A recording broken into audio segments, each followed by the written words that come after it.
on DC News Now at 5, Face Off in the Courtroom, the efforts to bring a deported Maryland man home.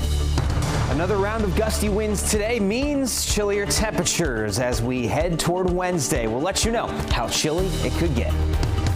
Another measles exposure in the district. I think this is something we're going to see more of. The latest warning from the health department.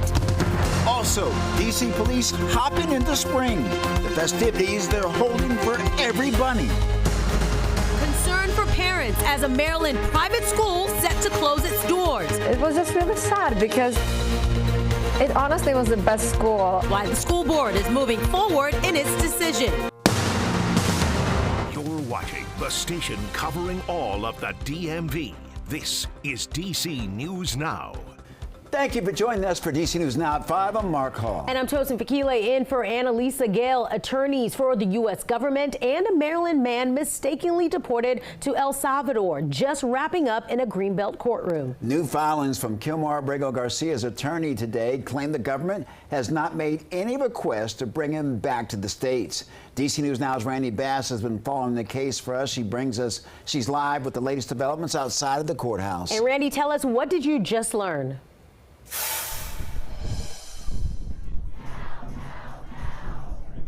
Yes, that court hearing just wrapped up several moments ago, but I can tell you what has not wrapped up. Supporters of Kilmar Abrego Garcia are still out here rallying in support, praying for his safe return from that prison in El Salvador.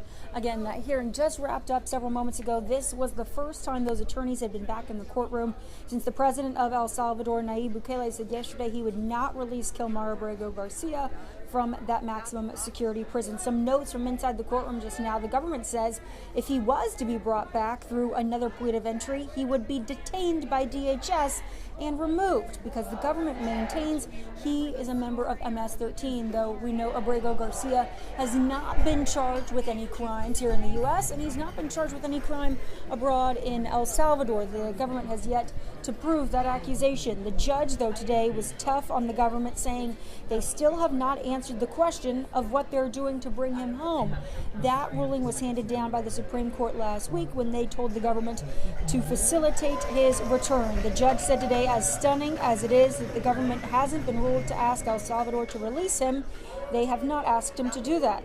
She told them it is up to them to argue to get them there. So what SCOTUS has required her to do, if they follow that order, they say they need more discovery because the affidavits so far have been insufficient. You can see here there were a lot of people out here in support of him today, and that includes Kilmar Abrego Garcia's wife, Jennifer Ford. Let's take a listen to what she had to say. It's 34 days after his disappearance, and I stand before you filled with spirit that refuses to bring down. I will not stop fighting until I see my husband alive. While there were no major revelations in that courtroom here in Greenbelt today, what is clear is that the judge is taking this case very seriously, and this is not over. We are awaiting another press conference, though, with Kilmar Abrego Garcia's attorneys. That might be them walking out right now. We will bring you developments from that coming up on DC News Now at 6. Live in Greenbelt, I'm Randy Bass, DC News Now. All right, Randy, thank you. Of course, we'll continue to bring you the latest on this story. We are also hearing this afternoon from Maryland Senator Angela Alsobrooks. She says, in part, to have a president who not only disregards but so clearly abhors the rule of law will forever change this country for the worse. Goes on to say this administration's seemingly endless cruelty has no boundaries and it will impact every single American, end quote. Now, like Senator Van Hollen, Alsobrooks is demanding Abrego Garcia be brought home to the United States. And coming up at 5:30, we take a deeper look into the Trump administration's actions deporting people to El Salvador. Our national correspondent is breaking it all down. All right, 5:04, a live look at the Washington Monument. Let's head over to meteorologist Damon Matson with a check on the forecast. And Damon, the windy conditions continue. Yeah, the sun is out there in that live shot, but you can see our camera visibly shaking as we are right now dealing with some of the strongest wind gusts we were expecting to see throughout the afternoon here. And wind advisories, they remain in effect until 8 p.m., including the district and all areas, especially to the north in Maryland, Northern Virginia, out toward the eastern panhandle. Within the advisory is where we're most likely, and we've already seen gusts of 50+ miles per hour. Now down to the south in Culpeper, Fredericksburg, over to Lexington Park and Waldorf, just outside of the advisory, it's still extremely windy. We're just not going to see those gusts upwards of 50 miles per hour. But look at some of these recorded wind gusts already. Sibyllsville close to 60 miles per hour. There was a 55-mile-per-hour gust recorded at Reagan, and this is the kind of wind we are going to be set to deal with for at least the next few hours. And there are some of those current gusts. And how about that? Just showing up on our map here, Hagerstown, Martinsburg, 54, 55 miles per hour just recorded at those locations. So folks, hang on to your hats. It is going to continue to be an extremely windy rest of the evening and start of the night tonight. Now, with all that wind out there, it's going to start to feel even chillier as temperatures drop. So how much longer do we deal with these gusty winds, and how chilly is it about to get as we head into your Wednesday? We'll have your full forecast coming up here in just a bit. All right, Damon, thank you. In Montgomery County, no injuries following a crash where a dump truck spilled gravel all over the highway after colliding with a van. You can see that gravel right there. Now, taking a live look out at the scene now where there are still major backups. Maryland State Police say the crash happened around 1 this afternoon, just past the Clara Barton Parkway. Several lanes were shut down. You can see that 2 are still being used to haul out the dump truck. No injuries were reported. Meantime, in the district, D.C. is set to begin making massive cuts after the House failed to pass a budget fix before recess. Today, the mayor's office sending out an order to all departments laying out the process. Now, this all comes after Congress passed a spending plan that reverted D.C. back to its 2024 budget, effectively slashing it by $1 billion. DC News Now's Marielle Carbone following the story for us, and she has been on top of the story. So, Marielle, tell us, how dire are these cuts? Well, Tosin and Mark, just to put it simply, the title of this order in part is extraordinary measures, meaning cuts. They could be broad and far-reaching. Now, as the administration formulates its plans, its spending on hiring, promotions, and soon-to-be overtime are all frozen. In a scramble to right-side a massive budget cut, Mayor Muriel Bowser is taking action. I can only tell you how frustrating it is. The mayor sending out this order Tuesday morning, laying out plans for spending cuts after the House failed to pass a funding fix, restoring D.C.'s local budget, which Congress inadvertently cut last month by $1 billion.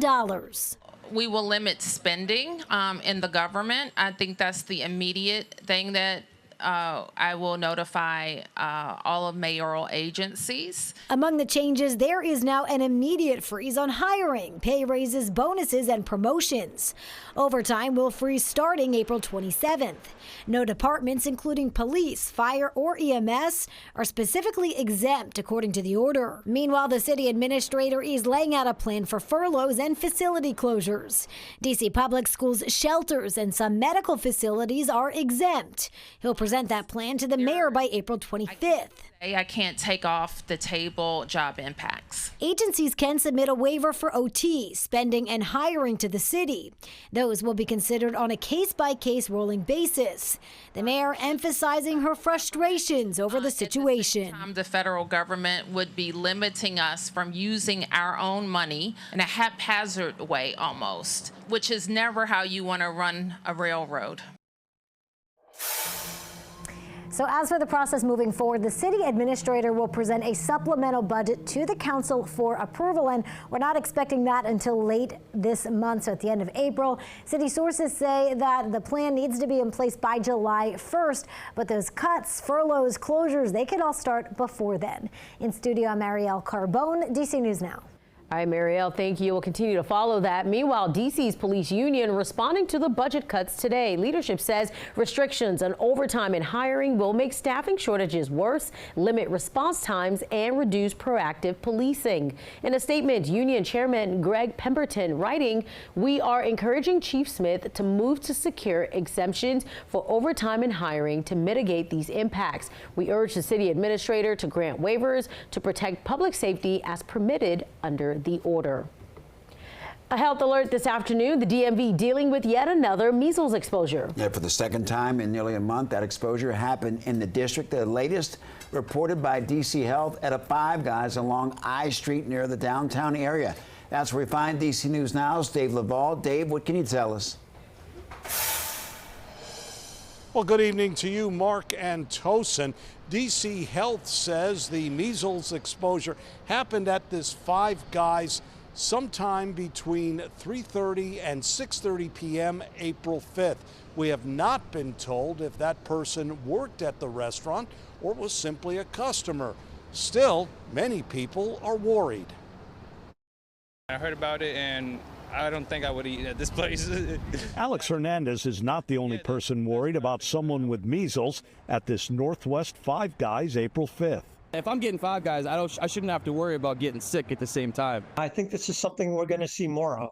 Dr. Glenn Wortman is the director of infectious diseases at MedStar Washington Hospital Center. He's not surprised by the latest case of measles in the district. There are always people that travel overseas or people who visit from overseas that have measles that introduce it into our area. We've seen that happen periodically. Dr. Wortman says there's no reason to panic.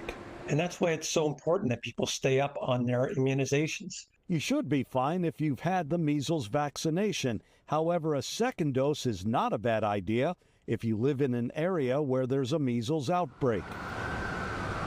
As for the mood of people at Five Guys, I wish I'd have known prior. Hopefully I'm not affected. Medical experts say just stay home if you don't feel well and contact your primary care physician if you believe you've been exposed to measles. Now, we did reach out to Five Guys to comment on the story. They have not yet responded. We're live in Northwest. Dave Laval, DC News Now. Thank you.